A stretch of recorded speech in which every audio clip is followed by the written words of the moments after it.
Now, for a closer look at what yesterday's summit means for bilateral relations, we're joined today by Dr. Mi-kyoung, senior researcher at Gyeongsang National University.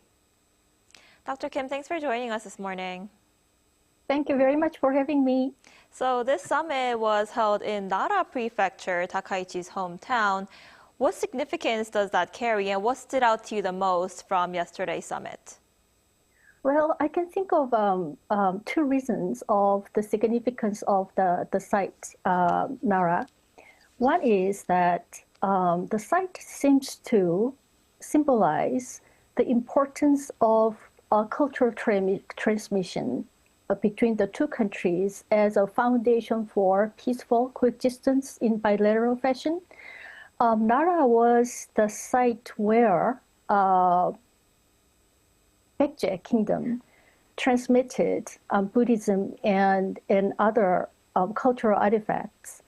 And that venue in and of itself signifies that bilateral relationship can go beyond pure strategic calculation as we are so pressed by today. And second thing is that the site signifies, I think,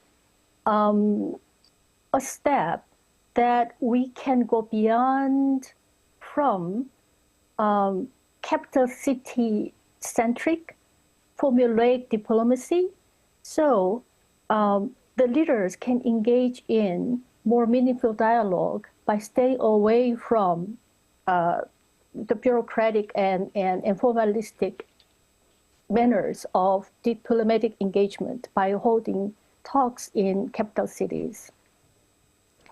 I see. And right. And the thing that struck out the most to me was that the two leaders worked hard to unpack and address a set of important issues during the short visit, which is just one night and 2-day visit. So, I mean, the two leaders and their teams pulled out not only symbolically significant, but pragmatic ways to address the pressing bilateral issues. Right, and they also agreed on the importance of the denuclearization of the Korean Peninsula, as well as trilateral cooperation with the United States. What's your take on this, and how do you see South Korea-U.S. Japan trilateral relationship developing throughout this year? It is going to be a bit rockier than we'd like to anticipate for various reasons. I mean, North Korea's nuclear capabilities and potential threat always has been an issue for the stability in this region. So the issue has been with us for like decades. And President Lee raised the issue with President Xi during his state visit in early January. And China's response to President Lee was be patient, give it some more time. And I think that was cautious advice on the part of China to South Korea. And that same issue was raised during Korea-Japan summit meeting yesterday as well. I mean, Japan has been very concerned about North Korea's nuclear capabilities because of geographical proximity and also Japan's lack of deterrence capabilities as well. So the two leaders talked about it, but I think the tone coming from Japan would have been more concerned, and probably Japan tried to pressure South Korea to work more proactively in order to deter nuclear North Korea. And when it comes down to Korea, U.S., Japan relationship, I don't think it's going to be very, very easy, given two facts. One, the U.S. administration under Donald Trump leadership has been doing some things that are actually quite controversial in the international community. And China's response to it has been critical, I think. So South Korea needs to balance between US and China in order to secure its not only survival, but success and prosperity. And in that regard, Korea and Japan need to work together. And I think that was the shared consensus and shared sentiment between the two leaders yesterday. Right, and there was a lot of attention on whether they would address historical issues, and President Lee actually said there was small but significant progress in their discussions on historical issues.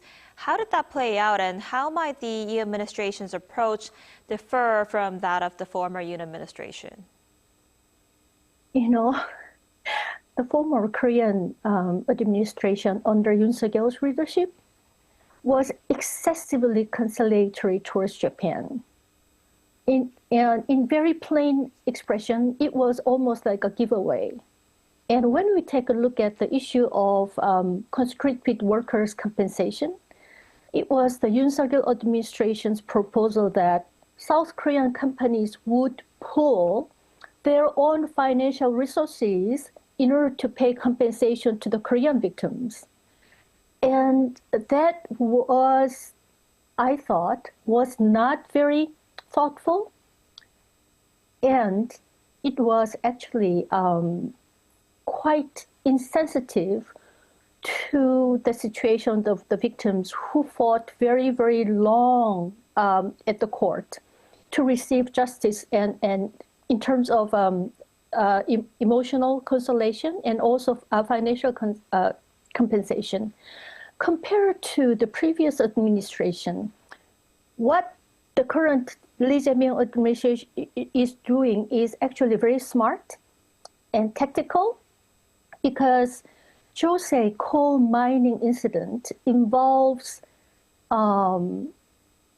logistics of excavating the remains of the workers who died during 1942 flooding, and DNA analysis and repatriation of their remains to the bereaved families. This task can be done, but it also carries symbolic significance in terms of the breakthrough in addressing bilateral historical issues.